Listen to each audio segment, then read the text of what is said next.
இந்த அருமையான மாலை வேளையில் சுவாமியுடைய சமூகத்திலே ஒன்று கூடி நாங்கள் ஆராதிக்க கத்தர் கொடுத்த இந்த தருணத்துக்காக நன்றி.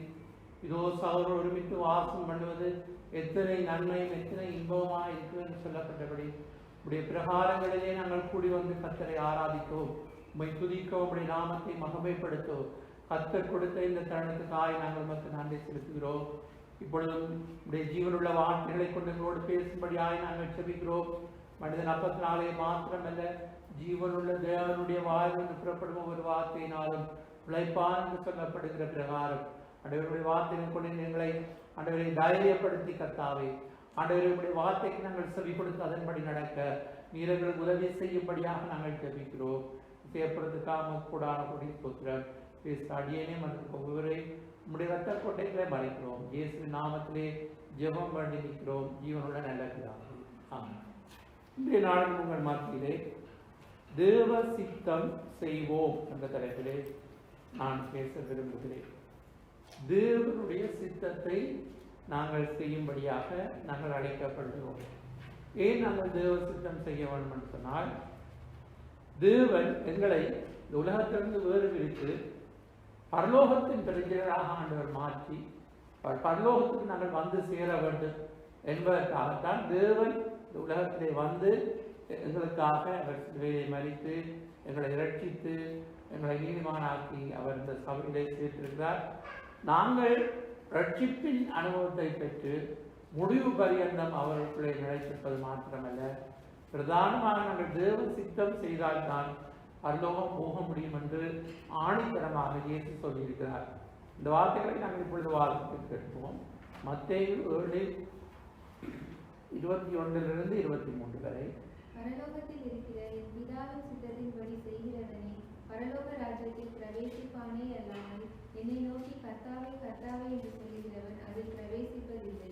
அந்நாளில் அநேகர் என்னை நோக்கி கர்த்தாவே கர்த்தாவே உமது நாமத்தினாலே தீர்க்க தரிசனம் உரைத்தோம் அல்லவா, உமது நாமத்தினாலே பிசாசுகளை துரத்தினோம் அல்லவா, உமது நாமத்தினாலே அநேக அற்புதங்களை செய்தோம் அல்லவா என்பார்கள். அப்பொழுது நான் ஒரு காலம் உங்களை அறியவில்லை, அக்கிரம செய்கைக்காரரை என்னை விட்டு அகன்று போங்கள் என்று அவர்களுக்கு சொல்லுவேன். இப்போ பாருங்கள், யாரை பார்த்து ஆண்டவர் சொல்கிறார்? தேவனுடைய ஜனங்களை பார்த்து தான் இந்த வார்த்தையை சொல்கிறார். தேவனை பின்பற்றின அவருடைய சீஷர்களை பார்த்து தான் ஆண்டவர் இதை சொல்லுகிறார். அநேகர் அந்த நாட்களிலே வந்து சொல்வார்களாம். என்ன சொல்வார்கள்? கர்த்தாவின் நாமத்தினாலே யார் பிசாசு துரத்துவார்கள்? தேவனுடைய ஊழியர்கள் அல்ல தேவ பிள்ளைகள். தீர்க்கதரிசனம் உரைப்பது யார்? தேவனுடைய பிள்ளைகள். அதாவது அடுத்தது அற்புதங்களை செய்வது யார்? தேவனுடைய ஜனங்கள். அவர்கள் பார்த்து சொல்வார்கள், அப்பொழுது நான் ஒரு காலம் உங்களை அறியவில்லை, அக்கிரமம் செய்யக்கார்கள், என்னை விட்டு அகன்று போன்னு சொல்லுவேன். அப்ப ஆண்டவருடைய சித்தம் செய்யாமல் கிரமமாக எதையும் செய்ய வேண்டும். கிரமத்துக்கு எதிரானது அக்கிரமம். அவ கிரமமாய் எதுவும் செய்யாமல் தேவ சித்தத்தை செய்யாமல் நாங்கள், அதாவது தேவ சித்தத்தை செய்யாமல் இப்படிப்பட்ட காரியங்களை செய்ய முடியும் என்பதற்காகத்தான் ஆண்டவர் சொல்லியிருக்கிறார். அப்ப நம்முடைய ஆத்மா பரலோகம் போக வேண்டும் என்று சொன்னால், ஒருவேளை நாங்கள் செய்கிற ஊழியங்கள் மூலமாக அநேகர் விடுதலை அடையலாம், ரட்சிக்கப்படலாம், அவர்கள் பரலோகத்தின் பிரஜையாக மாறலாம், அது ஒரு பகுதியில் இருக்கட்டும். ஆனால் நாம் ஒவ்வொருவரும் தேவ சித்தம் செய்தால்தான் பரலோகம் போக முடியும் என்பதை நாங்கள் உணர்ந்து கொள்ள வேண்டும். அநேகர் நாங்கள் ரட்சிக்கப்பட்டு விட்டோம், நாங்கள் பரலோகத்திலே ஜீவபுத்திரத்திலே ஆண்டவர் பேர் எழுதியிருக்கார், இனி நான் எப்படி வாழ்ந்தாலும் இயேசுவை பரலோகம் கொண்டு சேர்ப்பார் என்று அவர்கள் தவறான நம்பிக்கையிலே இருக்கிறவர்களாய் காணப்படுகிறார்கள். எனவே இந்த நாட்களில் நாங்கள் ரட்சிப்பின் அனுபவத்தை பெற்று நாங்கள் இயேசு இந்த உலகத்திலே பிதாவின் சித்தம் செய்வதுதான் எனக்கு குணம் என்று சொன்னார். பிதாவின் சித்தம் இது என்று அவர் அறிந்து கொண்டார். இந்த நேரமும் இயேசு தன்னுடைய வாழ்க்கையிலே தேவ சித்தம் செய்ய வேண்டும் என்று பாருங்கள். இயேசு ஒரு முறை, அதாவது சமாரியா ஸ்திரியோடு பேசிக் கொண்டிருக்கும் பொழுது சீசர்கள் அங்கே அவர்கள் ஊருக்கு போய் உணவை எடுத்துக்கொண்டு வந்து இயேசுவிடத்திலே சொல்கிறார்கள், உமக்கு பசி இல்லையா, நீ சாப்பிடும் அப்படின்னு சொல்லும் பொழுது ஆண்டவர் சொல்கிறார், என்னுடைய பிதாவின் சித்தம் செய்வதுதான் எனக்கு போஜனம் என்று. அப்ப எப்பொழுதும் அவருடைய பிதாவின் சித்தம், அதாவது ஜெபிக்கும் பொழுது கூட இந்த பாத்திரம் என்னை விட்டு நீங்க கூடுமானால் நீங்கும்படி செய்யும், ஆனாலும் அது என்னுடைய விருப்பத்தின்படி அல்ல, உன்னுடைய சித்தத்தின்படி ஆக கடவுள் என்றால் அவர் ஜெபித்திருக்கிறதை நாங்கள் அறிந்திருக்கிறோம். எனவே இயேசு, அதாவது உலகத்திலே நான் வந்த நோக்கம் என்ன என்பதை, அது பிதாவின் சித்தத்தை செய்யத்தான் என்னை அனுப்பினார். அதை பற்றி அவர் சொல்லும் பொழுது அவர் என்ன சொன்னார் என்று சொல்லி நாங்கள் வாசிக்கும் பொழுது யோவான் 6வது அதிகாரம் 38-40 வரை வாசிப்போம். என் சித்தத்தின்படி அல்ல, என்னை அனுப்பினவருடைய சித்தத்தின்படி செய்யவே நான் வானத்தில் இருந்து இறங்கி வந்தேன். அவர் எனக்கு தந்தவைகளில் ஒன்றையும் நான் இழந்து போகாமல் கடைசி நாளில் அவைகளை எழுப்புவதே என்னை அனுப்பின பிதாவின் சித்தமாயிருக்கிறது. குமாரனை கண்டு அவரிடத்தில் விசுவாசமாய் இருக்கிறவன் எவனோ அவன் நித்திய ஜீவனை அடைவதும் நான் அவனை கடைசி நாளில் எழுப்புவதும் என்னை அனுப்பினவருடைய சித்தமாயிருக்கிறது என்றார். அப்ப என் சித்தத்தின்படியே என்ன அனுப்புடைய சித்தத்தின்படி செய்வது, நான் அதுக்குத்தான் வானத்திலிருந்து இறங்கி வந்தேன் என்று சொல்கிறார். நான் எனக்கு தந்தவைகளை ஒன்றையும் நான் இழந்து போகாமல் கடைசி நாளில் அவைகளை எழுப்புவதே என்னை அனுப்பின பிதாவின் சித்தமாயிருக்கிறது. யாரை குறித்து சொல்கிறார்? அப்ப கீழே விளக்கம் சொல்றது, குமாரனை கண்டு இயேசு கிறிஸ்துவை கண்டு அவரிடத்தில் விசுவாசமாக இருக்கிறவனவனோ அவன் நித்திய ஜீவனை அடைவதும் நான் அவனை கடைசி நாளில் எழுப்புவதும் என்னை அனுப்பினுடைய சித்தமாக இருக்கிறது. அப்ப கடைசி நாளிலே என்று சொன்னால், இந்த உலகத்திலே பிறந்து ஒவ்வொரு மனிதனும் இயேசு கிறிஸ்து விசுவாசத்தில் ரட்சிக்கப்படும் பொழுது அங்கே நித்திய ஜீவன் என்னென்றைக்கும் அழியாத மெய்வாழ்வை பெற்றுக் கொள்கிறார்கள். ஆண்டவர் யோவான் 11 சொல்கிறார், என்னை விசுவாசிக்கிறவன் மரித்தாலும் பிழைப்பான் என்று. கடைசி நாளிலே நான் அவனை எழுப்புவேன் என்று சொல்கிறார். இதுதான் தேவ சித்தம். அப்ப கிறிஸ்துவுக்குள் மரிக்கிற ஒவ்வொருவரும் ஒரு நாள் உயிரோடு எழுந்திருப்பார்கள். இயேசு அதுக்காகத்தான் இந்த உலகத்திலே வந்தார். எனவே கிறிஸ்துவுக்குள் கர்த்தருக்குள் மரிக்கிறவர்கள் பாக்கியவான்கள் என்று சொல்லப்படுகிறது. அவர்கள் இப்பொழுது நித்திரை அடைந்து கொண்டிருக்கிறார்கள். எனவே இயேசு ஒரு நாள் வருகிறது, இயேசு திரும்பி வருகிறார். அவர் அவருக்குள்ளே மரித்தவர்களை ஒரு நாள் உயிரோடே அவர் எழுப்புவார் என்ற அந்த நம்பிக்கையுடையதான் கிறிஸ்தவ வாழ்க்கை. எனவே நம்முடைய வாழ்க்கையிலே இந்த சரீரத்திலே நாங்கள் பிரிந்து போகும் அந்த நிலை வரத்தான் செய்கிறது. ஆனால் ஆண்டவர், அதாவது நித்திய ஜீவனை கொடுத்த அந்த ஆத்துமாக்கள் ஆண்டவர் வரும் பொழுது அவர்கள் உயிரோடு எழுந்திருப்பார்கள் என்று வேதம் சொல்றது. கடைசி நாளிலே நாம் அதை எழுப்புவதே தேவனுடைய சித்தம். அப்ப நம்முடைய வாழ்க்கையிலே நாங்கள் நம்பிக்கையற்றவர்களாக அல்ல. இந்த உலகத்திலே மனிதனுக்கு நியமிக்கப்பட்டிருக்கிறது, ஒரு தரம் பிறப்பதும் மரிப்பதும் பின்பு நியாயத்தில் படைவதும் மனிதனுக்கு நியமிக்கப்பட்டிருக்கிறது. எனவே பிறப்பொன்றிருந்தால் இறப்பு இருக்கத்தான் செய்கிறது. ஆனால் நாங்கள் மரிக்கும் பொழுது நம்முடைய வாழ்க்கை முடிந்து போவதில்லை, அது நித்தியத்துக்கு ஆரம்பமாக இருக்கிறபடினாலே நமக்கு நம்பிக்கை இருக்கிறது. இயேசுவோடு கூட நாங்கள் என்னென்றைக்கும் சதாகாலங்களில் நாங்கள் வாழப்போகிறோம். அதுதான் மகிமையான பரலோகம் என்று அழைக்கின்றோம். அந்த பரலோகத்தை பற்றி விவரித்து சொல்வதற்கு பிரியமானவர்களே, இந்த பைபிளை வாசிக்கும் பொழுது நாங்கள் பரலோகத்தின் மகிமை நாங்கள் அறிந்து கொள்ள முடியும். இந்த பரிசுத்த வேதாகமத்தின்படி நடப்பதுதான் தேவ சித்தம். ஆண்டவர் அதே மத்தேயு அதிகாரத்திலே என் வார்த்தையை கேட்டு அதன்படி செய்கிறவன் தான் கன்மலையின் மேல் அஸ்திபாரத்தை கட்டின புத்தியுள்ள மனிதன் என்று சொல்லுகிறார். எனவே நாங்கள் வசனத்தை கேட்டு நம்முடைய வாழ்க்கை இயேசுவின் மேல், இந்த வசனத்தின் மேல் கட்டப்பட்டிருந்தால் எந்த பிரச்சனை வந்தாலும் நாங்கள் அசைய மாட்டோம். கண்மலையின் மேல் அஸ்திபாரம் போட்டு கட்டின ஒரு வாழ்க்கை இருக்கும் பொழுது அந்த வாழ்க்கை அசைக்கப்படாத வாழ்க்கையாய் காணப்படுகிறது. எனவே தேவ சித்தம் செய்ய நாங்கள் எங்களை விசுவாசிகளாக தேவனுடைய பிள்ளைகளாக நாங்கள் தேவ சித்தம் செய்ய வேண்டும். அப்படின்னால் என்ன, எப்படி செய்வது தேவ சித்தம் என்று நாங்கள் இதற்கான குறிப்புகளை நாங்கள் பார்ப்போம். முதலாவது, இந்த ஆண்டவர் தம்முடைய சீசர்களுக்கு அவர் ஜெபிக்கும்படியாக கற்றுக் கொடுத்தார். அப்ப நாங்கள் கிறிஸ்துவர்களாகிய நாங்கள் ஜெபிக்கிற பிள்ளைகள். அதாவது எல்லா மதங்களிலும் ஜெபம் இருக்கிறது. ஆனால் நம்முடைய ஜெபத்திலே வித்தியாசம் இருக்கிறது. என்னன்னு சொன்னால், ஆண்டவர் ஜெபிக்கும் பொழுது புதிய ஒரு காரியத்தை சொல்லிக் கொடுத்தார். மத்தேயு 6:10 வாசியுங்கள். உம்முடைய ராஜ்யம் வருவதாக,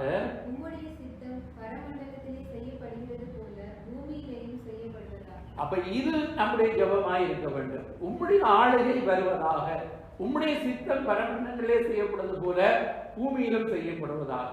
உம்முடைய சித்தம் பரமண்டங்களே செய்யப்படுவது போல என்னுடைய குடும்பத்திலே செய்யப்படுவதாக. உம்முடைய சித்தம் பரமண்டங்களே செய்யப்படுவது போல என்னுடைய திருச்சபையிலே நான் வாழுகிற இடமெல்லாம் உம்முடைய ஆளுகை வருவதாக என்று சொல்லி, அப்ப உம்முடைய ராஜ்யம் வருவதாக நாங்கள் செபிக்கிறோம். அப்ப ஆண்டுடைய ராஜ்யம் உங்களுக்குள்ளேயே இருக்கிறது என்று ஆண்டவர் இதிலே சொல்லியிருக்கிறார். அப்ப நாங்கள் இந்த தேவ ராஜ்யத்துக்குள்ளே நாங்கள் இருக்கின்றோம். உலக ராஜ்யம் கொண்டு இருக்கிறது, ஆனால் தேவ ராஜ்யத்துக்குள்ளே நாங்கள் இருக்கின்றோம். அந்த ஆளுகை பரமண்டலங்களிலே உடைய சித்தம் செய்யப்படுவதால் அங்கே யார் இருக்கிறார்கள்? தேவதூதர்கள் இருக்கிறார்கள். தேவதூதர்கள் அங்கே அரைகுறை சித்தம் செய்வதில்லை. 100க்கு 100 அங்கே பரலோகத்திலே தேவ சித்தம் தான் நடைபெறுகிறது. உலகத்திலே அதாவது உலக சித்தமும் மனிதனுடைய சித்தமும் நடைகிறது. இன்றைக்கு தேவனுடைய சித்தம் செய்வதற்கு நாங்கள் அழைக்கப்பட்டிருக்கின்றோம். நாங்கள் தேவ சித்தத்துக்கு நாங்கள் செய்கிறோம். ஆனால் உலக மக்கள் உலகத்திலே வாழுகிறார்கள். அவர்கள் தேவ சித்தம் செய்வதில்லை. ஆனால் பரலோகத்திலே எல்லாமே தேவ சித்தம் தான். ஆண்டவர் ஜெபிக்கும்படி சொன்னார், உம்முடைய ஆளுகை வருவதாக, உம்முடைய சித்தம் பரமண்டலத்திலே செய்யப்படுவது போல பூலோகத்திலும் செய்யப்படுவதாக. அப்ப தேவ சித்தம் நம்முடைய வாழ்க்கையிலே நாங்கள் செய்ய வேண்டும் என்று நாங்கள் ஜெபிக்க வேண்டும். அப்ப தேவ சித்தம் என்ன என்ற பொதுவான சித்தம் நாங்கள் பைபிளிலே வாசித்து பார்க்கும் பொழுது எல்லா ஜனங்களும் ரட்சிக்கப்படவும் சத்தியத்தை அறிகிற அறிவை அடையவும் அவர் சித்தம் உள்ளவராக இருக்கிறார் என்று சொல்லப்படுகிறது அல்லவா? அப்ப நாங்கள் எல்லா ஜனங்களும் ரட்சிக்கப்பட வேண்டும் என்று நாங்கள் தேசங்களுக்காக, தேசத்தின் குடிமக்களின் ரட்சிப்புக்காக பிரதானமாக நாங்கள் ஜெபிக்க வேண்டும். அப்ப ஜெபத்திலே பலவிதம் இருக்கிறது. எங்கள் தேவைகளுக்கு அந்த பரமண்டல ஜெபத்திலே ஆண்டவர் அழகாக எல்லாவற்றையும் சுருக்கமாக ஒரு ஜெப குறிப்பு போல சொல்லிக் கொடுத்திருக்கிறார். அதை நாங்கள் வைத்து நாங்கள் என்னென்ன காரியங்களுக்காக ஜெபிக்க வேண்டும் என்று நாங்கள் ஜெபித்துக் கொண்டு இருக்க வேண்டும். எனவே ஜெபம் மிகவும் முக்கியம். அதிலே தேவ சித்தத்துக்காக நாங்கள் ஜெபிக்க வேண்டும். உலகத்தில் இருக்கிற எல்லா ஜனங்களும் ரட்சிக்கப்பட ஜெபிக்க வேண்டும். எங்களுடைய குடும்ப அங்கத்தினர்கள் ரட்சிக்கப்படாதிருந்தால் அவர்களுக்காக நாங்கள் ஜெபிக்க வேண்டும். இன்னும் ஜெபம் என்பது அதாவது முதலாவது உலகத்திலே இருக்கிற ஒவ்வொரு ஆத்மாவும் ரட்சிக்கப்படும்படியாக அவருடைய ஆளுகை வரும்படியாக நாங்கள் ஜெபிக்க வேண்டும் என்று நாங்கள் பார்க்கின்றோம். மற்றும் ஜெபத்திலே நம்முடைய வாழ்க்கையிலே நாங்கள் தேவ சித்தத்தின்படி கேட்டால் அவர் எல்லாவற்றையும் நமக்கு அவருடைய சித்தத்தின்படி அவர் தருவார் என்று சொல்லப்படுகிறது. 1 யோவான் 5:14 நாம் எதையாகிலும் அவருடைய சித்தத்தின்படி கேட்டால் அவர் நமக்கு சரி கொடுக்கிறார் என்பதை அவரை பற்றி நாம் கொண்டிருக்கிற தைரியம். தைரியம் அவருடைய சித்தத்தின்படி நாங்கள் எதுவும் ஆண்டவரே உமக்கு சித்தமானார் அப்படி நாங்கள் ஜெபிக்கப்பட வேண்டும். ஆண்டவருக்கு சித்தமானார். அப்ப சிலருக்கு நாங்கள் உமக்கு சித்தமானால் என்னுடைய கணவரை ரட்சியும், உமக்கு சித்தமானால் என்னுடைய மனைவியை ரட்சியும் என்று ஜெபிக்க வேண்டிய அவசியம் இல்லை. ஏனென்றால் வேதத்திலே சொல்லப்பட்டிருக்கிறது சித்தம். உமக்கு சித்தமானால் நான் பரிசுத்தமாய் வாழ உதவி செய்யும் ஜெபிக்க வேண்டிய அவசியம் இல்லை. ஏனென்றால் பரிசுத்தமாய் வாழ வேண்டியதே தேவனுடைய சித்தம். அப்ப பொதுவான சித்தம் பைபிளிலே சொல்லப்பட்டிருக்கின்றது. குறிப்பாக நம்முடைய வாழ்க்கையில் நாங்கள் ஒரு தொழிலை தெரிந்து கொள்ளும் பொழுது, அல்லது வாழ்க்கை துணையை தெரிந்து கொள்ளும் பொழுது, அல்லது ஒரு காரியத்தை எடுக்க முயற்சிக்கும் பொழுது இது கடவுளுடைய சித்தமாக இருக்குமோ என்று நாங்கள் அறிந்து கொள்வதற்கு முதலாவது அதை வைத்து நாங்கள் ஜெபிக்கிறோம். அப்ப ஜெபிக்கும் பொழுது ஆண்டவர் என்ன செய்கிறார் என்று சொன்னால் அதுக்குரிய வழிகளை திறக்கின்றார். அப்ப தேவ வழி நடத்துதல் இதுதான் தேவனுடைய சித்தம் என்பதை சமாதானத்தோடு நாங்கள் முன்னெடுத்து செல்வதற்கு ஆண்டவர் எங்களை நடத்துகிறவராக இருக்கின்றார். சில வேளைகளிலே தடைகள் வரும் சில காரியங்களே. அப்ப நாங்கள் அதை நன்மைக்கு எதுவாகவே நாங்கள் எடுக்கணுமே தடைகள் வருகிறது. அது தேவனுக்கு சித்தம் இல்லை. அதனால் தான் தேவனுக்கு தடைகளை கொண்டு வருகிறார். இப்படியாக நாங்கள் ஆண்டவரோடு நடக்கிற அந்த வாழ்க்கையிலே இது கடவுளுக்கு சித்தமா சித்தம் இல்லையாக நாங்கள் கண்டுபிடித்து அதன்படி நாங்கள் இருக்கும் பொழுது எங்களுக்கு எந்த விதமும் பிரச்சனை இல்லை. பிரியமானவர்களே, நம்முடைய அதாவது நாங்கள் எங்களுடைய சித்தத்தை நாங்கள் செய்ய முயற்சிக்க கூடாது. தேவ சித்தம் எதுவோ அதுதான் நம்முடைய வாழ்க்கையை நடக்கணும் என்று சொல்லி நாங்கள் இருக்கணும் என்று நாங்கள் பார்க்கின்றோம். அடுத்ததாக நாங்கள் பார்க்கும் பொழுது சித்தத்தை அறிந்து கொள்ள வேண்டும். மனிதர்களாகிய நாங்கள் உலகத்திலே வாழும் பொழுது எங்களுடைய சிந்தனைகள், எங்களுடைய நினைவுகள் எல்லாம் உலகத்துக்குள்ளேயே இருக்குமாக இருந்தால் வேதம் சொல்கிறது உலகமும் அதனுடைய இச்சையையும் ஒழிந்து போகுமா. உலகமும் அழிந்து போவது மாத்திரமல்ல அதனுடைய இச்சையும் ஒழிந்து போகும். தேவனுடைய சித்தம் செய்கிறவனே என்றென்றைக்கும் நிலைத்திருப்பான் என்று 1 யோவான் 2:17 சொல்லப்படுகிறது. என்றென்றைக்கும் நிலைத்திருப்பான். அப்ப முதலாவது இந்த சித்தத்தை நாங்கள் அறிந்து கொள்வதற்கு எங்களுடைய மனம் புதிதாக வேண்டும் என்று ரோமர்கள் நிருபத்திலே சொல்லப்படுகிறது. அதை வாசிப்போம். ரோமர் 12:1-2 வரை. அப்படி இருக்க சகோதரரே, நீங்கள் உங்கள் சரீரங்களை பரிசுத்தமும் தேவனுக்கு பிரியமுமான ஜீவ பலியாக ஒப்புக் கொடுக்க வேண்டும் என்று தேவனுடைய இரக்கங்களை முன்னிட்டு உங்களை வேண்டிக் கொள்கிறேன். இதுவே நீங்கள் செய்யத்தக்க புத்தியுள்ள ஆராதனை. நீங்கள் இந்த பிரபஞ்சத்திற்கு ஒத்த வேஷம் தெரியாமல் தேவனுடைய நன்மையும் பிரியமும் பரிபூர்ணமுமான சித்தம் இன்னதென்று பகுத்தறியத்தக்கதாக உங்கள் மனம் புதிதாகிறதுனாலே மறுரூபமாகுங்கள். அப்ப சரீரங்களை முதலாவது எங்களுடைய ஜீவ பலியாக நாங்கள் ஒப்புக் கொடுக்கணும். இதுதான் புத்தியுள்ள ஆராதனை. அப்ப ஆண்டவருக்கு எங்களை அர்ப்பணிக்கணும். அடுத்ததாக இந்த பிரபஞ்சத்துக்கு ஒத்த வேஷம் அப்படின்னா ஒரு வேஷமாக இந்த உலகம் மனிதன் திரிகிறான் என்று சொல்லப்படுகிறது. அப்ப ஒத்த வேஷம் நாங்கள் தரித்து வாழ அழைக்கப்படவில்லை. உலகத்துக்கு ஒத்த வேஷம் தான் வாழலாம் நாங்கள் விசுவாசம். அப்படி நாங்கள் வாழ்ந்தால் தேவ சித்தம் செய்கிறோம் அல்ல. உலகத்துக்கு ஒத்த வேஷம் தெரியாமல் தேவனுக்கு என்ன பிரியம், தேவனுக்கு பிரியம் தெரியும், தேவனுடைய நன்மை என்ன, தேவனுக்கு பிரியம் என்ன, பரிபூரண சித்தம் என்ன. முதல் நன்மை, அடுத்தது பிரியம், மூன்றாவது பரிபூரண சித்தம் இன்னதென்று பகுத்தறியத்தக்கதாக உங்கள் மனம் புதிதாகிறதுனாலே மர்வமாகுங்கள். அப்ப என்னுடைய உள்ளான மனம் புதிதாக்கப்பட வேண்டும். கிறிஸ்துவுக்குள் இருந்தால் புது சிருஷ்டி, பழையவர்கள் எல்லாம் ஒழித்து போகின. அப்ப பழைய எண்ணங்களோடு பழைய சுபாவங்களோடு முந்தி இயேசுக்கு முன்பதாக நாங்கள் என்ன எல்லாம் செய்தோமோ அதையே நாங்கள் செய்ய முயற்சித்து மனது நிறைந்து இந்த காரியங்கள் இருக்கும் பொழுது, அப்ப இதயத்தின் நிறைவினால் வாய் பேசும் என்று சொல்வது போல என்னென்ன காரியங்கள் எங்களுக்கு இந்த உலகத்திலே உலக இச்சையினாலே நாங்கள் நிறைக்கப்பட்டிருந்தால் அவைகளுக்கு செய்யத்தான் மனம் இழுத்து கொண்டிருக்கும். மனம் ஒரு குரல் என்று சொல்லுவார்கள். மனம் அது எப்படி, அப்ப அந்த மனத்தை ஒருநிலைப்படுத்துவதற்கு புதிதான மைண்ட் ஒரு மறுரூபமாக வேண்டும் என்று சொல்லுகிறார் பவுல். புதிதாகிறதுனாலே மறுரூபமாகுங்கள், அப்பொழுதுதான் நாங்கள் சித்தம் அறிந்து கொள்ள முடியும். அப்படி இல்லாவிட்டால் நாங்கள் தேவ சித்தம் என்றால் என்னென்று எங்களுக்கு தெரியாமல் நாங்கள் மனம் போன போக்கிலே என்னுடைய வழியிலே நாங்கள் போய்கொண்டே இருப்போம். முதலாவது மனம் புதிதாக வேண்டும். அப்பொழுதுதான் நாங்கள் தேவனுடைய பரிபூரணமான சித்தத்தை நாங்கள் அறிந்து கொள்ள முடியும். அப்ப அதனால உலகத்துக்கு, அதாவது மாம்சத்தின் நிச்சை, கண்களின் நிச்சை, ஜீவனத்தின் பெருமை, இவைகளெல்லாம் உலகத்தினால் உண்டானவைகள், அவையெல்லாம் அழித்து போகும்.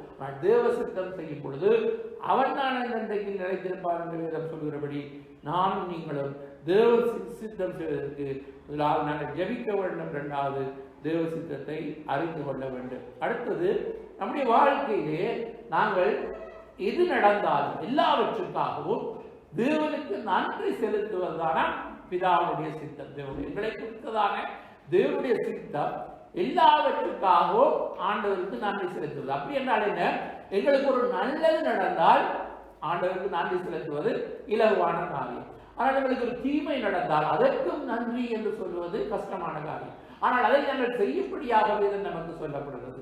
அதுதான் தேவனுடைய சித்தம். ஏனென்றால் அவருக்கு அறியாமல் வாழ்க்கையிலே ஒன்றும் நடக்காது. என்னுடைய வாழ்க்கையிலே தேவனுடைய அனுமதி இல்லாமல் ஒன்றும் நடக்காது. உடைய தலையின் முடியெல்லாம் எண்ணப்பட்டிருக்கிறது. தேவனுடைய சித்தம் இல்லாமல் ஒன்றும் விழாதாம் தரையில் என்று சொல்லப்படுகிறது. தேவனுடைய சித்தம் இல்லாமல் ஒன்றுமே விழாது. அப்போ ஒரு முடி விழுந்தால் கூட தேவனுடைய சித்தத்தின்படிதான் விழுகிறது என்று நாங்கள் அறிந்திருக்கிறோம். அப்ப எங்களுடைய வாழ்க்கையிலே நடக்கிற ஒவ்வொரு காரியங்களும் தேவ சித்தத்தின்படிதான் நடக்கிறது என்பதை நாங்கள் நம்ப வேண்டும். அதை நாங்கள் பார்க்கும் பொழுது சொல்லப்படுகிற வசனங்கள் நீங்கள் அதாவது இந்த சித்தத்தை அறிந்து கொள்வதற்கு முதலாவது மனம் புதிதாகிறதுனாலே மர்வமாகிறது மாத்திரமல்ல, அடுத்து நாங்கள் என்ன சொல்லுகிறோம் என்று சொன்னால், அதாவது இந்த உலகத்தில் இந்த காலங்களை நீங்கள் பார்க்கும் பொழுது இந்த உலகத்திலே அதாவது பொல்லாத காலம் என்று நாங்கள் அறிந்து கொள்கிறோம். கொடிய காலத்திலே நாங்கள் வாழ்ந்து கொண்டிருக்கின்றோம். அப்ப அந்த கொடிய காலத்தில் எங்களுக்கு கொடுக்கப்படுகிற அந்த தருணங்கள் நேரங்கள் அது விலை மதிப்பு உள்ளதாக காணப்படுகிறது. இப்போ ஒரு மணி நேரம் போனால் அதை திருப்பி எடுக்க முடியாது.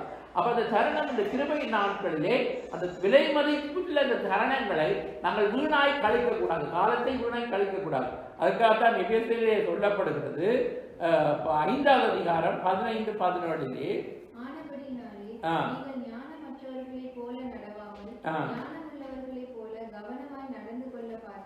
நாட்கள் பொல்லாதவைகள் ஆனதால் காலத்தை பிரயோஜனப்படுத்திக் கொள்ளுங்கள். ஆகையால் நீங்கள் மதியற்றவர்களாயிராமல் கர்த்தருடைய சித்தம் இன்னதென்று உணர்ந்து கொள்ளுங்கள்.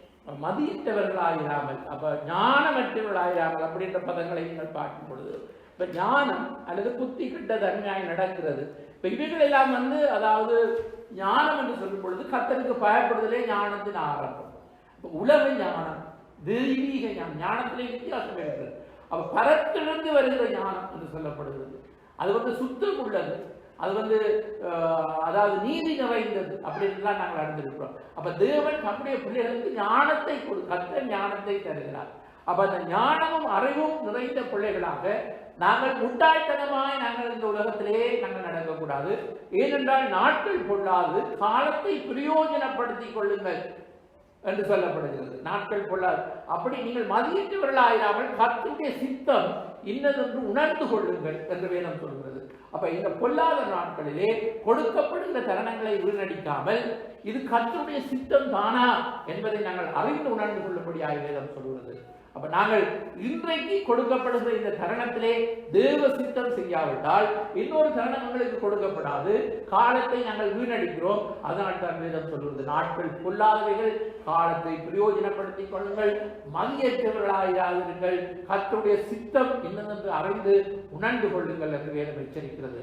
அநேகர் இந்த காரியங்களிலே கரிசனை செலுத்தாமல் ஆண்டவர் எல்லாவற்றையும் பார்த்துக் கொள்வார் என்று நாங்கள் மனம் போன போக்கிலே செய்து கொண்டு ஆண்டவர் எங்கள் ஜெபத்தை கேட்பார் என்று நாங்கள் அதாவது ஆண்டவர் எங்கள் ஜெபத்தை கேட்கிறார். உண்மைதான், எல்லா ஜெபத்தையும் ஆண்டவர் கேட்கிறார். ஆனால் பதில் எப்படி வருகிறது என்பதை அவருடைய சித்தத்தின்படி தான் அவர் பதில் அனுப்புவார்.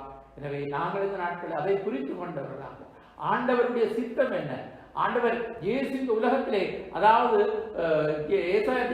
சொல்லப்பட்டிருக்கின்றது, அதாவது கர்த்தரும் அவரை நொறுக்க சித்தமானார். பாருங்கள், பிதாவாகிய தேவன் ஆண்டவராகிய இயேசு கிறிஸ்துவை இந்த உலகத்திலே எங்களுக்காக மனுக்குலத்துக்காக அவரை நொறுக்க சித்தமானார். கர்த்தருக்கு சித்தமானது அவர் கையினால் வாய்க்கும் என்று அந்த எழுதப்பட்டிருக்கிறது ஏசாயா 53. அப்ப அதே போலதான் நம்முடைய வாழ்க்கையிலும் கர்த்தருக்கு சித்தமானது அவர் கையினால் வாய்க்கும்.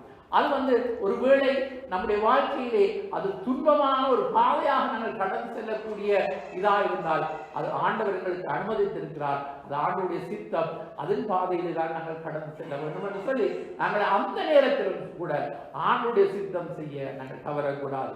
அதனால் தான் வேதம் சொல்லுகிறது, எல்லாவற்றுக்கும் நாங்கள் நன்றி செலுத்த வேண்டும் என்று சொல்லி 1 தெசலோனிக்கேயர் 5:18 பார்க்கின்றோம்.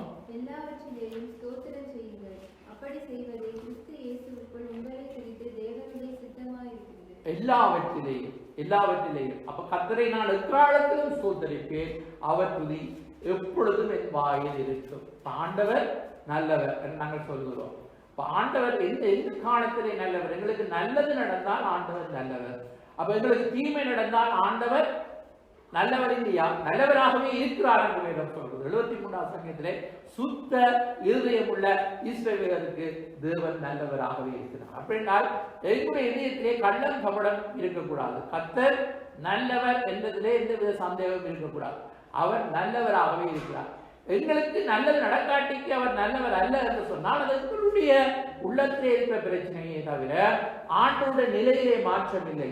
அவர் நல்லவராகவே இருக்கின்றார். எனவே அந்த அறிவு நமக்கு தேவை. எனக்கு தீமை நடந்தாலும் எனக்கு நல்லது நடந்தாலும் அவர் நல்லவராகவே இருக்கிறார். எனவே எக்காலத்திலும் நான் அவரை ஸ்தோத்திரிப்பேன். என்ன நடந்தாலும் நன்றி, யார் கைவிட்டாலும் நன்றி என்று நாங்கள் ஆண்டவருக்கு நன்றி செலுத்த வேண்டும். இந்த சூழ்நிலையை எனக்கு அனுமதித்தாக்காக உமக்கு நன்றி. அப்படியாக நாங்கள் நன்றி சொல்ல பழகுவதுதான் தேவனுடைய சித்தம் என்று வேதம் சொல்லுகிறது. அப்ப நாங்கள் நன்றி செலுத்த கஷ்டமாக இருக்கும் எங்களுடைய வாழ்க்கையிலே. சில வேளைகளிலே எங்களுடைய வாழ்க்கையில் நாங்கள் துன்ப துயரங்களை தாங்க முடியாமல் அந்த சூழ்நிலையிலே இந்த சூழ்நிலை எனக்கு அனுமதித்ததற்காக எப்படி நன்றி சொல்லுகிறீர்கள் என்று சொல்லி ஒருவேளை நாங்கள் கேள்விகளை எழுப்பலாம். பிரியமானவர்களே, நாங்கள் நன்றி சொல்ல பழகும் பொழுது சாத்தான் வெட்கப்படுகிறார். பிரியமானவர்களே, நாங்கள் தேவனுடைய வார்த்தையை நாங்கள் செய்யும் பொழுது சத்துருவுக்கு நாங்கள் இடம் கொடுக்காமல் இருக்கின்றோம். நாங்கள் துதி எடுத்தால் சாத்தான் ஓடுவானா, முறுமுறுத்தால் திருப்பி வருவார் என்று சொல்லப்படுகிறது. பாட்டு பாடுகிறார். அப்ப நாங்கள் துதி செலுத்த செலுத்த எங்களை மிரட்டுகிற சத்துரு எங்களை விட்டு தூரம் போகும்.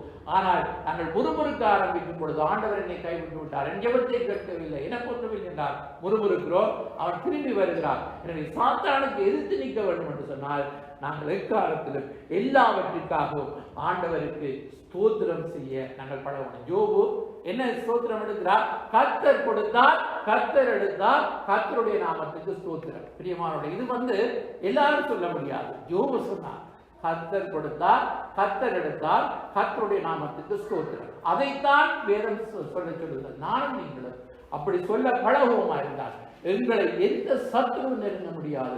ஏனென்றால் நாங்கள் தேவ சித்தத்தை செய்கிறோம், தேவனுடைய வார்த்தைக்கு கீழ்ப்படுகிறோம், சத்துரு எங்களை விட்டு ஓடி போவார் என்று சொல்லப்படுகிறது. எனவே இந்த நாட்களிலே நம்முடைய வாழ்க்கையிலே நாங்கள் எப்பொழுதும் தேவ சித்தம் செய்ய அழைக்கப்பட்டவர்கள் என்பதை உணர்ந்து தேவனுக்கு எல்லாவற்றுக்கும் நன்றி சொல்ல பழக வேண்டும்.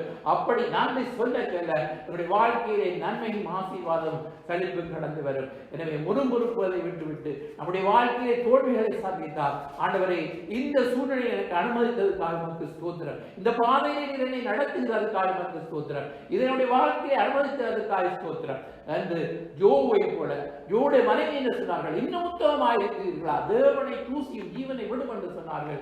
ஆனால் யோபு சொல்லுகிறார், பைத்தியக்காரி பேசுவது போல நீ பேசுகிறாய், அவரிடத்திலே நன்மையை பெற்று நாம் தீமையை பெறக்கூடாதா என்று. பிரியமானவர்கள், ஒரு நாளும் தேவர்களுக்கு தீமையை தருகிற தேவன் இல்லை, சாத்தான் அனுமதி கேட்டு கொண்டு வருவான் தீமை, அவ்வளவுதான். யோபுக்கு அதான் நடந்தது. அங்கே தேவ சன்னதியிலே போய் அனுமதி கேட்டு அங்கே தீமையை சாத்தான் கொண்டு வருகிறார். ஆனால் நாங்கள் தேவனை ஸ்தோத்தரிக்கும் பொழுது அது எல்லாமே ஆண்டவர் எங்களை விட்டு அகற்றி போடுகிற தேவன் என்பதை நாங்கள் மறந்துவிடக் கூடாது. எல்லாவற்றுக்காக ஏனென்றால் ரோமர் 8:28 எப்படியாக எழுதப்பட்டிருக்கின்றது, வாசிக்கலாம். தேவனிடத்தில் அன்பு கூறுகிறவர்களுக்கு சகலமும் நன்மைக்கு ஏதுவாக நடக்கிறது என்று அறிந்திருக்கிறோம். அப்ப நம்முடைய வாழ்க்கையிலே தீமை நடந்தால் சகலது, ஒன்று இரண்டு அல்ல, இது மட்டும்தான் குறிப்பிட்டதல்ல, சகலது நன்மைக்கு, நடந்ததெல்லாம் நன்மைக்கு, நடப்பதெல்லாம் நன்மைக்கு, நன்றி என்று நாங்கள் சொல்ல வேண்டும். ஆண்டவருக்கு நன்றி, என்ன நடந்தாலும் நன்றி, நன்மைக்கு, சகலது நன்மைக்கு என்று எழுதப்பட்டது. அப்ப நம்முடைய வாழ்க்கையில் தீமை வருகிறதா, அதற்கு பின்பதாக ஒரு நன்மை ஆண்டவர் வைத்திருக்கிறார். எனவே நாங்கள் நன்றி சொல்ல பழக வேண்டும். அதனால்தான் சகலது நன்மைக்கு எதுவாக நடக்கிறது என்று அறிந்து நாங்கள் நன்றி சொல்லும் பொழுது எங்களுடைய வாழ்க்கையிலே தீமை நன்மையாக மாற்றி தேவன் எங்களுக்கு அவர் அதிசயங்களை செய்கிற தேவனாக இருக்கின்றார். இறுதிய அடுத்த குறிப்பு நாங்கள் பரிசுத்தமாக வாழ வேண்டும் என்பதுதான் தேவனுடைய சித்தம். வாசிக்கலாம். 1 தெசலோனிக்கேயர் 4வது அதிகாரம் 2-8 வரை. கர்த்தராகிய இயேசுவினாலே நாங்கள் உங்களுக்கு கொடுத்த கட்டளைகளை அறிந்திருக்கிறீர்களே, நீங்கள் பரிசுத்தம் உள்ளவர்களாக வேண்டும் என்பதே தேவனுடைய சித்தமாயிருக்கிறது. அந்தபடி நீங்கள் வேசி மார்க்கத்துக்கு விலகி இருந்து தேவனை அறியாத அஞ்ஞானிகளைப் போல மோக இச்சைக்குட்படாமல் உங்களில் அவனவன் தன் தன் சரீர பாண்டத்தை பரிசுத்தமாயும் கனமாயும் ஆண்டு கொள்ளும்படி அறிந்து இந்த விஷயத்தில் ஒருவரும் மீறாமலும் தன் சகோதரனை வஞ்சியாமலும் இருக்க வேண்டும். முன்னமே நாங்கள் உங்களுக்கு சொல்லி சாட்சியாக எச்சரித்தபடியே இப்படிப்பட்ட விஷயங்கள் எல்லாவற்றையும் குறித்து கர்த்தர் நீதியை சரி கட்டுகிறவராய் இருக்கிறார். தேவன் நம்மை அசுத்தத்திற்கல்ல பரிசுத்தத்திற்கே அழைத்திருக்கிறார். ஆகையால் அசட்டை பண்ணுகிறவர் மனுஷரை அல்ல, தமது பரிசுத்த ஆவியை நமக்கு தந்தருளின தேவனையே அசட்டை பண்ணுகிறார். பாருங்கள், தேவன் நம்மை அசுத்தத்துக்கு அல்ல பரிசுத்தத்துக்கு அழைத்திருக்கிறார். அசட்டை பண்ணுகிற மனுஷனை அல்ல, பரிசுத்த ஆவியை நமக்கு தந்திர தேவனை அசட்டை பண்ணுகிறார். அதாவது வேதம் சொல்வது, நீங்கள் பரிசுத்தம் உள்ள 3வது தேவனுடைய சித்தமாய் இருக்கிறது. அப்ப தேவ சித்தம் நாங்கள் பரிசுத்தமாய் ஆண்டவர் சொல்லிருக்க, நான் பரிசுத்த, நீங்கள் பரிசுத்தராயிருங்கள். அப்ப பரிசுத்தமாய் வாழ்வது, அப்ப தேவனுக்கு தேவனை போல பரிசுத்தமாய் நாங்கள் வாழ்வதற்கு இயேசுவை போல் மாற்றம் என்று நாங்கள் அனுபவம் ஆண்டவரிடத்திலே ஜெபிக்க வேண்டும். அதே நேரத்திலே ஆண்டவர் இந்த ஜீவனுள்ள வார்த்தைகளை தந்திருக்கிறார். இந்த வார்த்தை நம்ம சுத்திகரித்தது. இயேசு கிறிஸ்து ரத்தத்தினாலே நாங்கள் கழுவி சுத்திகரிக்கப்படுகிறோம். இந்த வார்த்தையினாலே நாங்கள் சுத்திகரிக்கப்படும். நம்முடைய சத்தியத்தினாலே அவர்களை பரிசுத்தமாகும். இந்த வசனமே சத்தியம் என்று இயேசு சொல்லியிருக்கிறார். அப்ப இந்த வசனம் முக்கியம் நம்முடைய பரிசுத்த வாழ்க்கைக்கு. இந்த வசனம் தான் அனுதினமும் எங்களுக்கு சுத்திகரிப்பை தந்து கொண்டிருக்கின்றது. அதே நேரத்திலே பரிசுத்த ஆவியானவர் என்று அழைக்கப்படுகிற அந்த பரிசுத்த ஆவியானவர்களுக்குள்ளே வரும் பொழுது அவர்களை, அதாவது சுட்டெரிக்கும் அக்கினி, பட்சிக்கும் அக்கினி, பாவங்களை கண்டிக்கும் பரிசுத்தம் உள்ளது. எனவே அவர் எங்களுக்குள்ளே அதாவது சாவுக்கேதுவான சரீரங்களை அவர் உயிர்ப்பிக்க வல்லமுள்ள தேவனாக பரிசுத்த ஆவியானவர் எங்களுக்குள்ளே கிரியைகளை நடப்பிக்கின்றார். அப்ப நாங்கள் பரிசுத்தமாய் வாழ்வதற்கு ஒருபடி எடுத்து வைக்கும் பொழுது அங்கே பரிசுத்தமாக மென்மேலும் பரிசுத்தமாக உடனடியாக நாங்கள் புறநராக வருவதில்லை. நம்முடைய வாழ்க்கையிலே நாங்கள் அதை, இது தேவ சித்தம், அதாவது நான் பரிசுத்தமாய் வாழ வேண்டும் என்பதுதான் தேவனுடைய சித்தம். நான் அசுத்தமாய் வாழ்ந்து பரலோகம் போக முடியாது. நான் பரிசுத்தமாய் வாழ்ந்துதான் நான் பரலோகம் போக முடியும். அதைத்தான் வேதம் சொல்கிறது. எபிரேயர் 12:14 வாசிக்கலாம். யாவரோடும் சமாதானமாய் இருக்கவும் பரிசுத்தம் உள்ளவர்களாய் இருக்கவும் நாடுங்கள். பரிசுத்தம் இல்லாமல் ஒருவரும் கர்த்தரை தரிசிப்பதில்லையே. அப்ப பரிசுத்தம் இல்லாமல் இன்றைக்கு நாங்கள் விசுவாசிக்கின்றோம், ஆனால் கர்த்தரை நாங்கள் தரிசிக்கவில்லை. முகமுகமாய் கடவுளை நாங்கள் காணவில்லை. ஆனால் ஒரு நாள் நாங்கள் கடவுளை முகமுகமாய் காணப் போகிறோம். எப்போது இயேசு பரலோகத்துக்கு நம்ம எடுத்துக்கொள்ளும் பொழுது நாங்கள் அவரை முகமுகமாய் அங்கே காணப்போகிறோம். அப்ப விசுவாசம் தேவையில்லை, நாங்கள் பரிசுத்த தேவனை தரிசிக்கின்றோம். அப்ப பரிசுத்தம் இல்லாமல் தரிசிக்க முடியாது. அப்ப உலகத்திலே எந்த மனிதனும் தேவனை தரிசிக்க வேண்டும் என்று சொன்னால் முதலாவது இந்த பாவத்தை விட்டு மனம் திரும்பி பரிசுத்த வாழ்க்கைக்கு தங்களை ஒப்பு கொடுத்து பரிசுத்த வாழ்க்கையிலே நிலைத்திருந்துதான் பரமனை தரிசிக்க முடியும். எனவே பரலோகத்துக்கு போவது அசுத்தத்தோடு நாங்கள் அங்கே போக முடியாது. அந்த உலகத்திலே நாங்கள் அதாவது பிறப்பிலே நாங்கள் யாருமே பரிசுத்தமாயில்லை. ஆனால் தேவன் நம்மை பரிசுத்தப்படுத்தி அவர் எங்களை தகுதிப்படுத்தி அவர் பரிசுத்த சபைக்குள், அதாவது நம்முடைய தேவன் பரிசுத்தமுள்ள தேவன், திருச்சபை பரிசுத்த சபை என்று அழைக்கப்படுது. நமக்கு கொடுக்கப்பட்ட பரிசுத்த ஆவியானவர் பரிசுத்த வேதாகமம் என்று அழைக்கப்படுவது. இயேசு பரிசுத்த வித்து.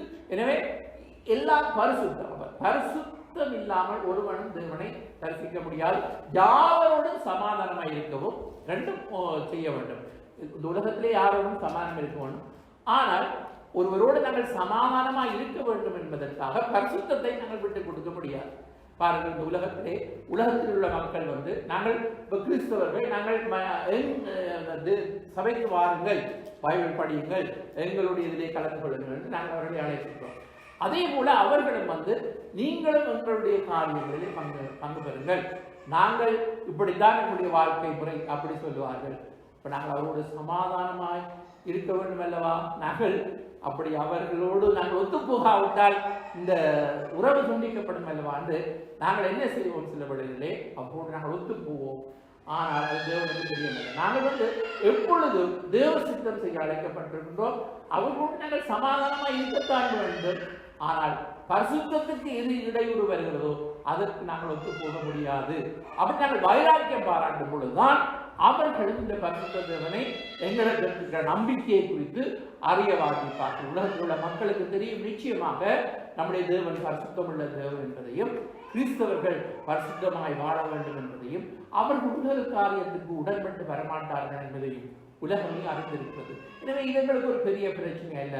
நாங்கள் சில வேளைகளிலே சில சாக்குப்போக்கு சொல்லுகிற கிறிஸ்தவர்கள் இருக்கிறார்கள். நாங்கள் அவர்களை ஆதாயப்படுத்துகிறவர்களுக்காக அவர்களோடு சேர்ந்து நாங்கள் இப்படிப்பட்ட காரியங்களுக்கு சொல்றோம். அதெல்லாம் சரியான காரியம் அல்ல. பிரியமான நாங்கள் எதற்கு நாங்கள் ஆண்டுடைய வார்த்தைக்கு வைராக்கியம் பாராட்டும் பொழுது அவர்கள் இந்த நம்பிக்கையை பின்பற்ற விரும்புவார்கள். அதைத்தான் வேதம் சொல்கிறது. உலகத்தில் உள்ள மக்களோடு யாவரோடும் நாங்கள் சமாதானமாய் இருக்க வேண்டும் என்பதற்காக பரிசுத்தத்தை விட்டு கொடுக்க முடியாது. நாங்கள் பரிசுத்தமாய் வாழ வேண்டும். அப்ப அது நீதிக்கும் அநீதிக்கும் சம்பந்தம் ஏது? இருளுக்கும் ஒளிக்கும் ஐக்கியம் ஏது? அப்படி என்றால் சொல்லப்படுகிறது. அவிசுவாசிக்கு விசுவாசிக்கும் பங்கேது அப்படி சொல்லப்படுகிறது அல்லவா? எனவே நாங்கள் வேறு பிரிக்கப்பட்ட வாழ்க்கை வாழ அழைக்கப்பட்டிருக்கின்றோம். உலக மக்களோடு நாங்கள் ஒத்து போக முடியாது. நம்முடைய வாழ்க்கை பரிசுத்தம் உள்ளதாய் வாழ்ந்தால்தான் பரமன் இயேசுவை நாங்கள் தரிசிக்க முடியும், பரலோகம் போக முடியும். அப்படி நாங்கள் அசுத்தமாய் வாழ்ந்து விட்டு நாங்கள் பரலோகம் போவோம் என்று நினைத்துக் கொண்டிருந்தால் நாங்கள் ஏமாற்றப்படுவோம்.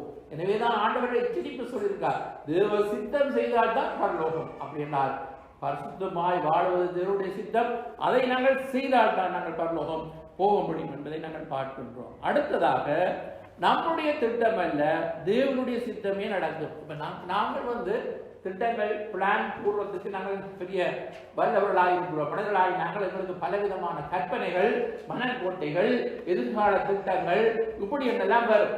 அப்ப இவைகளை இது தேவ சித்தமாக இருக்குமோ என்று நாங்கள் நினைக்காமல் நாங்கள் என்ன செய்வோம்? இப்படியெல்லாம் நாங்கள் செய்ய போகிறோம் என்று மனக்கோட்டை கட்டுவோம்.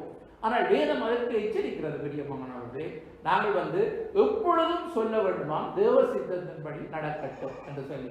ஏனென்றால் கர்த்தருக்கு சித்தமானது அவர்களினால் வாய்க்கும். அப்ப ஆண்டவருக்கு சித்தமானால் நாங்கள் இப்படி செய்வோம் என்றுதான் கிறிஸ்தவர்கள் சொல்ல வேண்டும் என்று வேதம் சொல்கிறது. யாக்கோபிலே இப்படி சொல்லப்பட்டிருக்கிறது.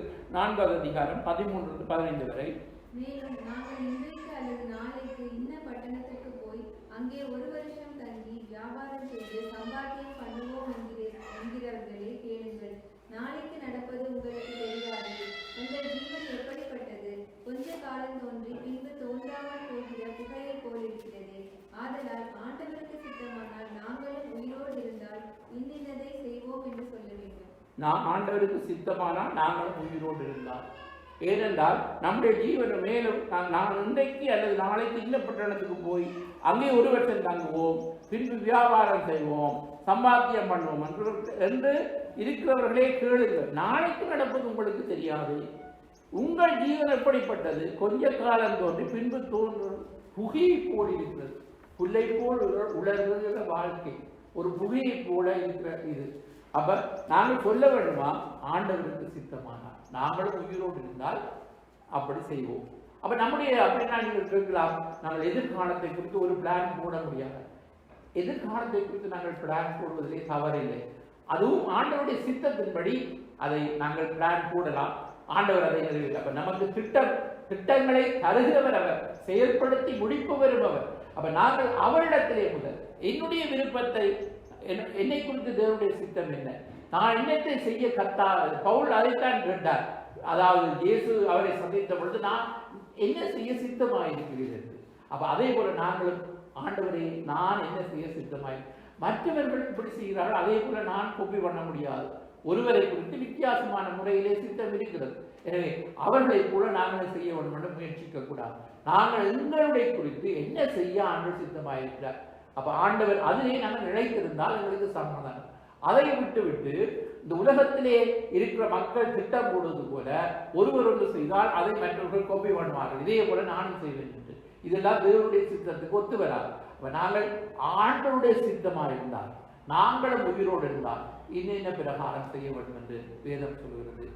எங்களுடைய சித்தம் அல்ல, அல்லது எங்களுடைய திட்டம் அல்ல, தேவ சித்தம் தான் எங்களுடைய வாழ்க்கையிலே நடக்கும் என்று நாங்கள் பார்க்கின்றோம். அப்ப தேவன் தான் எங்களுக்குள்ளே, அதாவது நம்முடைய சுயபலத்தினால் எதுவும் செய்ய முடியாது. இப்ப நாங்கள் பரிசுத்தமாய் வாழ்வதற்கோ அல்லது ஊழியம் செய்வதற்கோ எல்லாம் நம்முடைய சுயபலத்தினாலே முடியாது.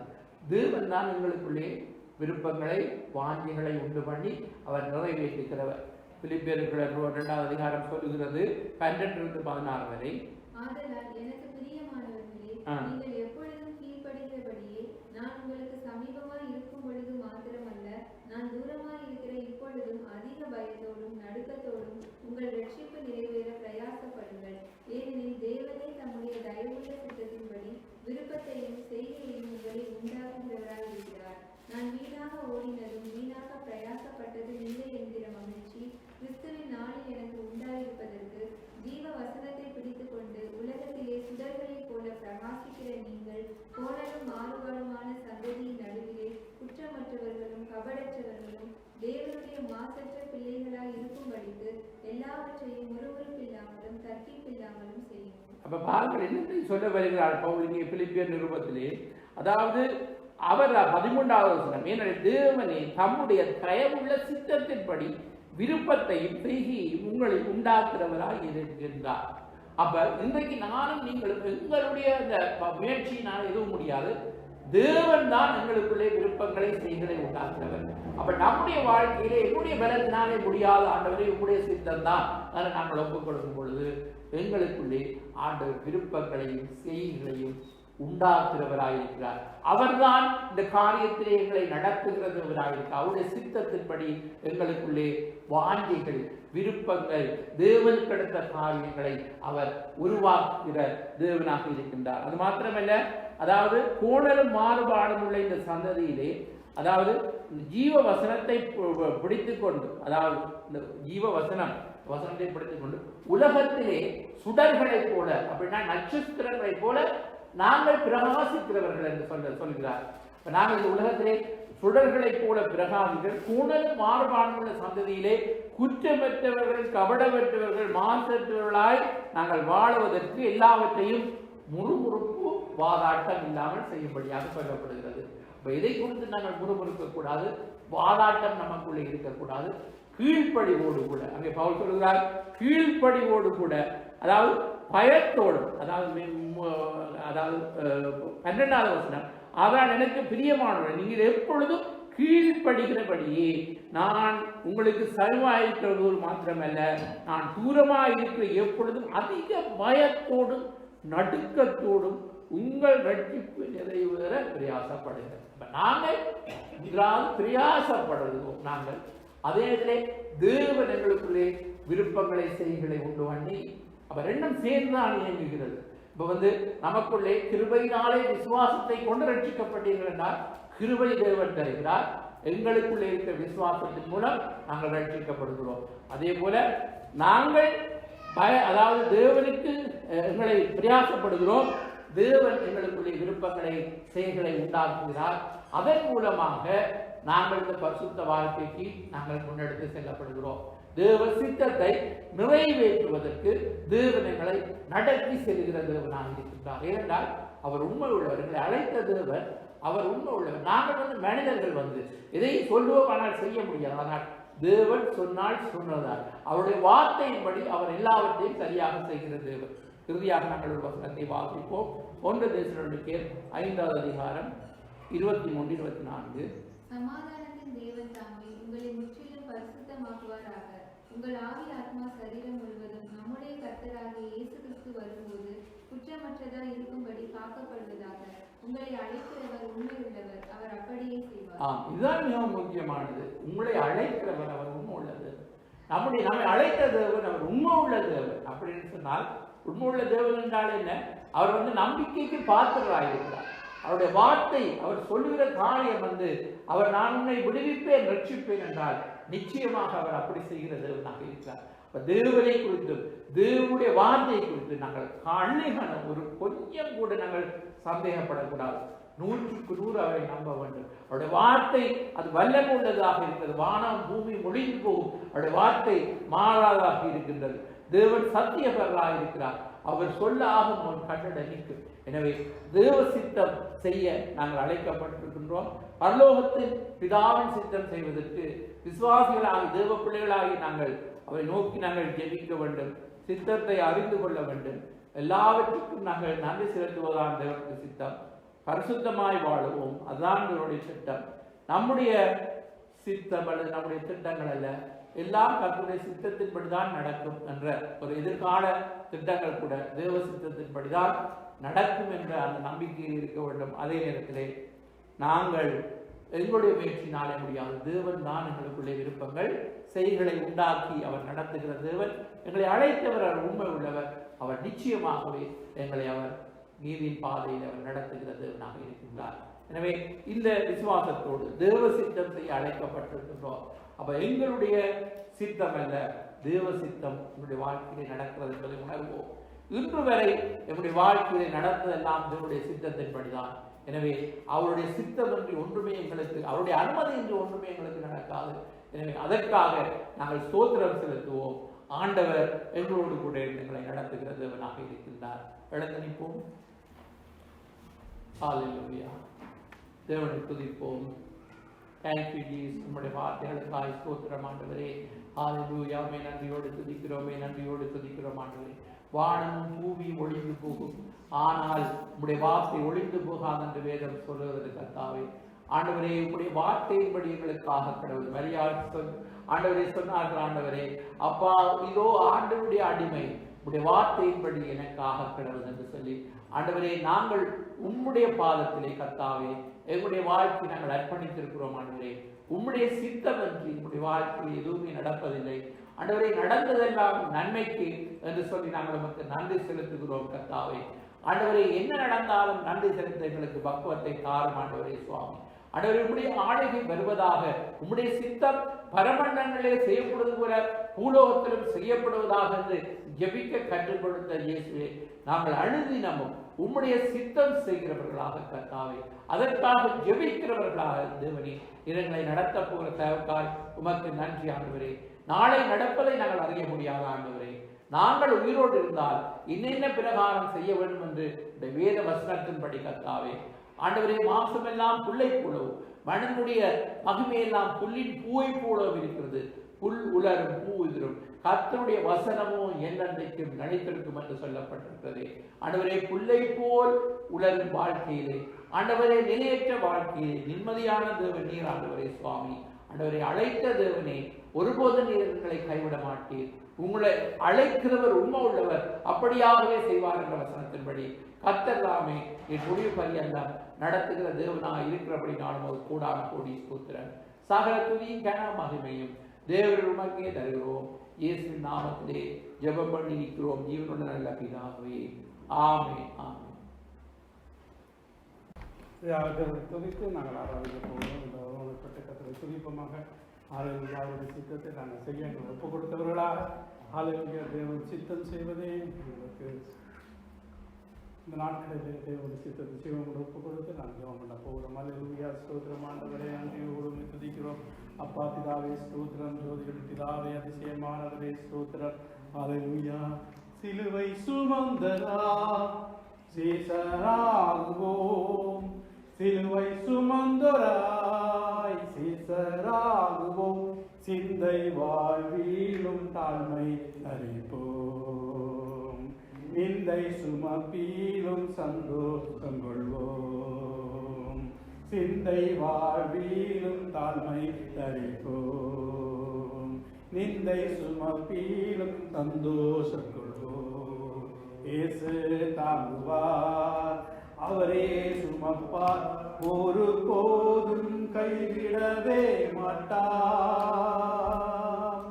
இயேசு தாங்குவார், அவரே சுமப்பார், ஒரு போதும் கைவிடவே மாட்டார். அல்லேலூயா அல்லேலூயா அல்லேலூயா அல்லேலூயா. சொந்தம் பந்தங்கள் சொல்லால் கொல்லலாம், சொந்தம் பந்தங்கள் சொல்லால் கொல்லலாம், மாற்று சதி செய்து மதிப்பை கெடுக்கலாம், மாற்று சதி செய்து மதிப்பை கெடுக்கலாம். அவருக்காகவே அனைத்து இழந்தாலும் அதை மகிமை என்று நீடுவே, அவருக்காகவே அனைத்தும் இழந்தாலும் அதை மகிமை என்று நீடுவே. அல்லேலூயா அல்லேலூயா அல்லேலூயா அல்லேலூயா. இயேசு தாங்குவார், அவரே சுமப்பார், ஒரு போதும் கைவிடவே மாட்டார். இயேசு தாங்குவார், அவரே சுமப்பார், ஒரு போதும் கைவிடவே மாட்டார். அல்லேலூயா அல்லேலூயா அல்லேலூயா அல்லேலூயா. வாழும் இயேசுவே, தாழும் இயேசுவே, வாழும் இயேசுவே, தாழும் இயேசுவே, அவர் பெருகவும் நான் சிறுகவும் வேண்டுமே, அவர் பெருகவும் நான் சிறுகவும் வேண்டுமே. கிருபை தருகிறார், விருதாவாக்கிறேன், அதை நித்தம் காத்து கொள்வேன். கிருபை தருகிறார், விருதாவாக்கிறேன், அதை நித்தமும் காத்து கொள்வேன். அல்லேலூயா அல்லேலூயா அல்லேலூயா அல்லேலூயா. இயேசு தாங்குவார், அவரே சுமப்பார், ஒரு போதும் கைவிடவே மாட்டார். இயேசு தாங்குவார், அவரே சுமப்பார், ஒரு போதும் கைவிடவே மாட்டார். அல்லேலூயா அல்லேலூயா அல்லேலூயா அல்லேலூயா. சீசன் என்பவன் குருவை போலவே, சீசன் என்பவன் குருவை போலவே, தனக்காய் வாழாமல் தன்னை தருவானே, தனக்காய் வாழாமல் தன்னை தருவானே. பரலோக சிந்தை கொண்டு உமக்காய் பணி செய்வேன் தினமும், பரலோக சிந்தை கொண்டு உமக்காய் பணி செய்வேன் ஹalleluya ஹalleluya ஹalleluya ஹalleluya இயேசு தாங்குவார் அவரே சுமப்பார் ஒருபோதும் கைவிடவே மாட்டார் இயேசு தாங்குவார் அவரே சுமப்பார் ஒருபோதும் கைவிடவே மாட்டார் ஹalleluya ஹalleluya ஹalleluya ஹalleluya விண்ணை விட்டு என் கண்ணை அகற்றிடேன், விண்ணை விட்டு என் கண்ணை அகற்றிடேன், மண்ணில் வாழ்வையும் குப்பையெண்ணுகிறேன், மண்ணில் வாழ்வையும் குப்பையெண்ணுகிறேன். விண்ணின் வார்த்தைக்கு என்னை தருகிறேன், உண்மையுள்ளவன் என்று அழைப்பீர். விண்ணின் வார்த்தைக்கு என்னை தருகிறேன், உண்மை உள்ளவன் என்று அழைப்பீர். ஹalleluya ஹalleluya ஹalleluya ஹalleluya இயேசு தாங்குவார் அவரே சுமப்பார் ஒருபோதும் கைவிடவே மாட்டார் இயேசு தாங்குவார் அவரே சுமப்பார் ஒருபோதும் கைவிடவே மாட்டார் ஹalleluya ஹalleluya ஹalleluya ஹalleluya நம்மை தாங்கி வழிநடத்துகிற தேவன் அவருடைய சித்தத்தை நாங்கள் செய்ய நம்ம ஒப்பு கொடுத்து தேவன் எல்லாவற்றையும் நீக்கியாக செய்கிற தேவன் அவருக்கு நன்றி செலுத்தி நம்ம துதிபலியை செலுத்துவோம், என்ன உற்சாகமான நன்றிகளை செலுத்துவோம். ஹalleluya இதுவரை நம்ம நடத்தின தேவனுக்கு நன்றி ஆராதனை. ஹalleluya ஸ்தோத்திரமானவரே, நன்றியோடு துதிக்கிறோம் அப்பா, துதிக்கிறோம் சேனைகளின் கர்த்தாவே ஸ்தோத்திரம் அடைகிறோம். வல்லவரே நல்லவரே போதுமான தேவனே ஸ்தோத்திரம். ஹalleluya ஜெபம் செய்வோம். இரக்கமுள்ள நல்ல பிதாவே, இந்த நல்ல நாளுக்கு நன்றி செலுத்துகிறோம். ஆண்டவரே உங்களுடைய சித்தத்தை செய்யும்படியா உங்களுக்கு சொன்னீங்க. இந்த நாட்களின் கர்த்தா உங்கள் சித்தத்தை அறிந்து செயல்பட கிருபையின்படியா ஜெபிக்கிறோம். கர்த்தருடைய நாமம் மகிமைப்படுவதாக இந்த இடத்துல வந்து ஒவ்வொரு பிள்ளைகளும் ஆசீர்வதிங்க. இன்னுமாக கர்த்தாவே நீ பலப்படுத்துங்க. ஆண்டவரே வந்து சிறிய பிள்ளைகள் குழந்தைகள் ஒவ்வொருவரையும் நீங்கள் ஆசீர்வதித்து பலப்படுத்த பொருளை கோடி சொல்கிறோம். நீங்கள் எல்லாமே கூட இருந்து போக்கிலும் மரத்திலும் கூட வழி நடத்தி ஆசீர்வதி இயேசுவின் நாமத்தினால ஜெபிக்கிறோம் எங்கள் ஜீவனும் நல்ல பிதாவே ஆமென். நான் சொல்லுவோம் என் ஆத்துமாவே கர்த்தரை ஸ்தோத்திரி, முழு உலகமுள்ள பரிசுத்த நாமத்தை ஸ்தோத்திரி. என் ஆத்துமாவே கர்த்தரை ஸ்தோத்திரி. சகல உபகாரங்களும் கர்த்தராகிய இயேசு கிறிஸ்துவின் கிருபையும் பிதாவாகிய தேவனுடைய இடைவிடாத அன்பும் பரிசுத்த ஆவியின் ஐக்கியமும் நம்ம கூட இருப்பதாக ஆமென்.